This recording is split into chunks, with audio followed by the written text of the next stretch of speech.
세월이 지나면서 깨닫는 것이 있습니다. 결국에는 가족이었습니다. 오랜 세월 무수히 많은 인연들이 오고 갔지만 결국에 남는 것은 가족이었습니다. 주위를 한번 둘러보세요. 평생 함께 하자는 인연들 다 어디로 갔을까요? 젊은 시절 능력 있고 실력 있을 때나 인맥이지. 나이 들어 은퇴하고 어려움이 닥쳐 연락하면 모두가 외면하는 게 현실입니다. 그래서 역시나 가족밖에 없다는 생각을 하게 됩니다. 그런데 이제 가족 관계도 예전 같지 않습니다. 기쁠 때 함께 기쁨을 나누고 어려울 때 서로 의지가 되어야 가족인데 때로는 모르는 사람보다 더 낯설고 때로는 원수지간보다 더 힘든 사이가 되기도 합니다.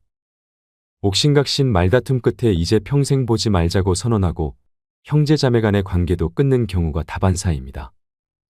하지만 다시 한번 말씀드리고 싶은 것은 그래도 결국은 가족이라는 것입니다. 벌써 오랫동안 연락을 끊은 경우라면 어쩔 수 없지만 여전히 집안의 대소사에 만나서 얼굴도 보고 대화도 나누는 관계라면 다음에 말씀드릴 몇 가지를 꼭 명심하세요. 그래야 오랫동안 든든한 형제자매 관계를 유지할 수 있습니다. 그럼 바로 시작하겠습니다. 첫째로, 절대로 자신의 재산을 밝히시면 안 됩니다. 65세 김택수 씨는 3남매 중 차남이었습니다. 위로는 누나와 남동생이 있었습니다. 젊은 시절 모두들 큰 도시로 떠났지만 그만큼은 고향 인근 중소도시에 자리를 잡고 열심히 살았습니다. 경제적으로 아주 넉넉하지는 않았지만 그래도 편하게 몸을 누일 아파트와 노후에 받을 연금과 저축 그리고 조그마한 사업체를 안정적으로 운영 중이었습니다. 어느 날 남동생으로부터 연락이 왔습니다. 갑자기 급한 일이 생겨서 50만 원이 필요하다는 것이었습니다. 큰돈이 아니라는 생각에 흔쾌히 돈을 송금해 주었고 특별히 갚으라는 이야기는 하지 않았습니다. 나이 차이가 좀 있어서 그런지 막내에게 늘 뭔가를 해주고 싶었습니다. 하지만 막내의 요구는 여기서 멈추지 않았습니다. 자꾸 돈을 빌리는 시기도 빈번해지고 금액도 많아지기 시작했습니다. 대출까지 받아야 되는 상황이라 어쩔 수 없이 아내에게 이야기를 하게 되었고 곧 가정의 불화가 일어나기 시작했습니다. 아내의 마음도 충분히 이해가 갔습니다. 알뜰하게 생활하며 한 푼 두 푼 모으고 저축해온 아내에게는 이 소식이 충격으로 다가왔습니다. 안 되겠다 싶어 누나에게 상의를 하기 위해 연락하니 벌써 누나에게도 많은 돈을 빌린 상태였습니다. 하지만 김택수 씨를 더 힘들게 한 것은 막내가 생활하는 모습이었습니다. 그는 형편이 어렵다고 형과 누나에게 도움을 청했지만 빌린 돈으로 사치스러운 생활을 누리고 있었던 겁니다. 주말마다 맛집을 찾아다녔고 휴가철이 되면 일본과 동남아로 여행을 떠났습니다. 옷도 유명 브랜드의 옷을 골라 입고 다녔던 겁니다. 이제야 김택수 씨는 뭔가 크게 잘못되었다는 것을 느꼈고 더 이상 동생의 요구에 응하지 않기로 했습니다. 동생의 요구는 집요했지만 가정의 평화를 위해 그리고 자신의 노후를 위해 깨진 독에 물을 붓는 것을 멈추기로 했습니다. 동생의 낭비벽은 멈추지 않았고 점점 부채는 늘어만 갔습니다. 나중에 집을 팔아 부채를 갚았다는 소식이 전해져와 마음이 아팠지만 어쩔 수 없었습니다. 그 이후론 가족 행사에도 막내는 나타나지 않았습니다. 김철수 씨는 때늦은 후회를 했습니다. 다른 문제보다 돈 문제만큼은 더 신중했어야 했는데 아무런 기준이 없었던 겁니다. 돈을 빌렸으면 갚아야 하고 수입이 줄어들면 그에 맞춰 생활하라고 일러주었어야 했습니다. 아무리 형제자매지간이지만 석연치 않은 요구에 대해서는 한 번쯤 의심을 해봤어야 했습니다. 결국 돈을 빌리기 위해 동생이 계속 거짓말을 하도록 도운 셈이 되었습니다. 가급적 자신의 문제는 스스로 해결할 수 있도록 도왔어야 했는데 너무 쉽게 돈을 빌려주는 바람에 결국은 다시는 만나기 힘든 사이가 된 것이 마음 아팠습니다. 가장 크게 후회를 했던 것은 자신의 재산이나 수입에 대해 너무 많은 이야기를 했던 것이었습니다. 오히려 나중에 정말 어려울 때 도와주더라도 형편이 어떠냐고 물으면 차라리 근근히 살아간다고 이야기했어야 했습니다. 그러면 지금처럼 연락도 하지 않고 남남처럼 지내지는 않았을 겁니다. 50만 원, 100만 원 때문에 사람도 죽이는 세상입니다. 형제자매간이라도 예외는 아닙니다. 오히려 형제자매간이라 더 신중해야 합니다. 물론 형제자매간에 진심으로 돕고 서로 의지하며 살아가는 가족도 있지만 경제가 어려워지고 세상이 삭막해지니 그런 가족을 찾는 게 여간 쉽지 않습니다. 무엇이든 일말의 가능성이 있다면 조심하고 또 조심하는 게 좋지 않을까요? 형제자매 간의 재정 문제를 공유하면 안 되는 이유를 간단하게 정리하면 다음과 같습니다. 첫째, 불필요한 걱정을 안겨줄 수 있습니다.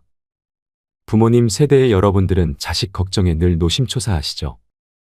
형제자매도 마찬가지입니다. 둘째, 관계의 역학이 변할 수 있습니다.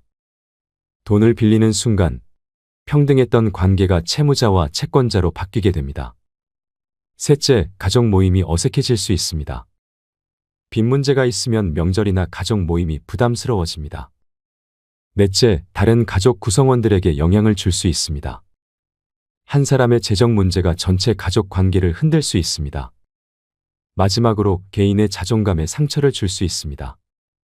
재정적 어려움을 털어놓는 것은 자신의 약점을 드러내는 일이기도 합니다. 형제자매를 비롯해 아무리 친한 관계라도 재산이나 수입에 대해 이야기할 때는 신중해야 합니다. 세상에 공짜는 없고 가족의 평화도 마찬가지입니다. 무수히 많은 관심과 노력이 뒤따른 결과입니다. 자신이 가진 재산에 대해 신중하게 말하는 태도는 자신을 보호하는 방법이자 사랑하는 사람이 자신의 인생을 스스로 책임을 질 수 있도록 돕는 방법이기도 합니다. 그리고 가족을 지켜주는 든든한 울타리가 됩니다. 두 번째로 부모님의 비밀이나 사생활에 대해서 형제자매간이라도 신중히 말씀하셔야 합니다. 35세 김명식 씨는 평범한 직장인으로 단란한 가정을 꾸리고 있었습니다. 어느 날 그는 우연히 아버지가 바람을 피우고 있다는 충격적인 사실을 알게 되었습니다. 며칠을 고민했지만 답을 찾지 못했던 명식 씨는 형제들과 이 사실을 논의하기로 마음먹었습니다. 형제들에게 이 사실을 알리는 순간 집안은 한 번 더 폭풍이 휘몰아치기 시작했습니다. 형제들뿐만 아니라 며느리들까지 이 문제에 합세해 자신들의 의견을 내놓고 감정이 격해지면서 언성이 높아지기 시작했습니다. 결국 어머니도 이 일을 알게 되었고 더 이상 예전의 모습으로 돌아갈 수 없는 가족이 됐습니다. 바람을 피우다 들킨 아버지는 어머니와는 별거를 하게 되었고 며느리를 포함해 자식들 보는 눈이 창피하다는 이유로 다시는 가족들과 만나려고 하지 않았습니다. 명절에 온 가족이 모여 웃음꽃을 피우던 모습은 이제 다시는 볼 수 없게 되었습니다.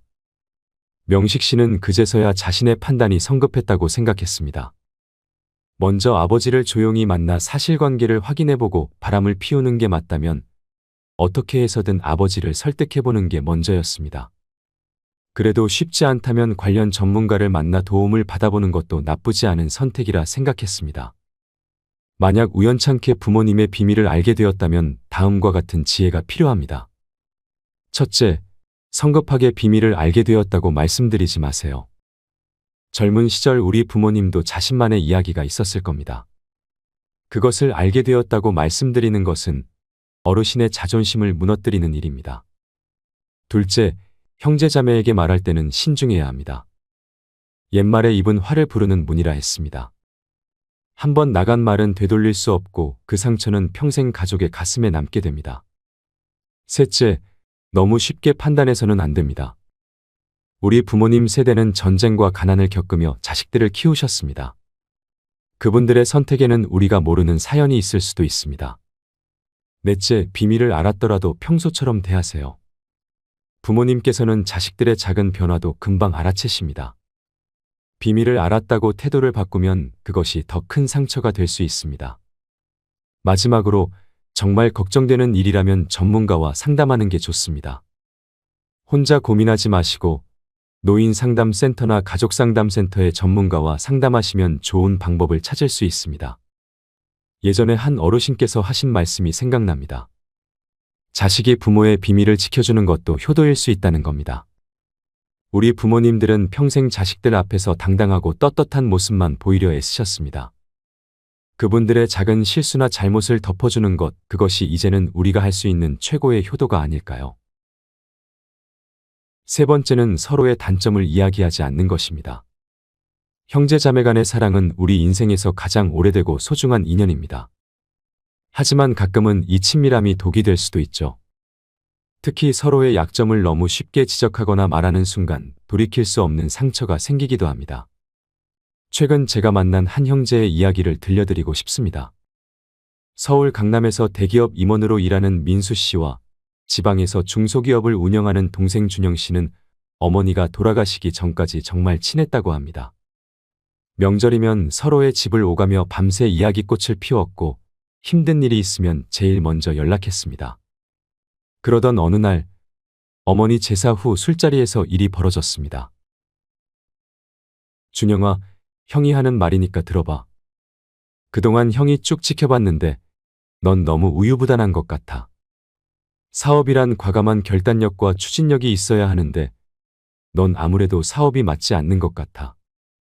지금 하는 걸 보면 낙제에 가까워. 그러니 부채가 더 늘어나기 전에 빨리 정리하고 다른 일을 알아보면 좋을 것 같아. 진심으로 하는 말이니 오해하지 말고.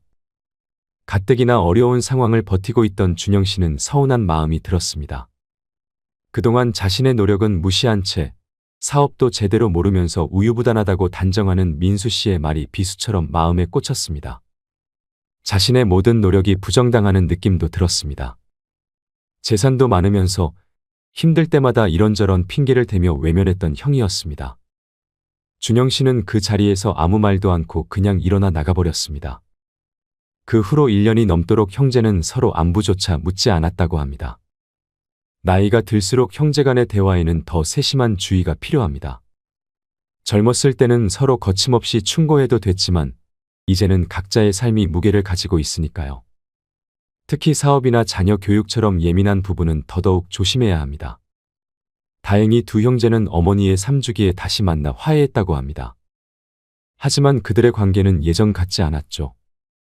말은 한순간이지만 그 여파는 평생 갈 수 있다는 걸 보여주는 안타까운 사례입니다. 옛말에 가까운 사이일수록 예의를 지켜라라는 말이 있습니다. 형제자매의 단점을 알더라도 때로는 모르는 척하는 것, 보이지 않는 곳에서 기도하고 응원하는 것, 그것이 진정한 형제 사랑이 아닐까요? 가족은 우리의 삶에서 가장 소중하고 중요한 존재입니다. 하지만 서로의 약점이나 개인적인 문제를 공유하는 데 있어 신중함이 필요합니다. 형제자매 간에도 비밀을 지키는 것은 서로에 대한 존중을 나타내며 불필요한 갈등을 예방할 수 있습니다. 경제 문제와 부모님의 사생활, 배우자와의 문제 등은 가족의 관계를 해칠 수 있는 민감한 주제입니다. 오히려 이런 문제는 부부간에 직접 소통하거나 전문가의 도움을 받는 것이 더 바람직합니다. 진정한 가족 간의 사랑은 서로에 대한 배려와 이해에서 비롯됩니다. 그러므로 신뢰와 존중을 바탕으로 건강한 관계를 유지하는 것이 중요합니다. 마지막까지 시청해 주셔서 감사합니다.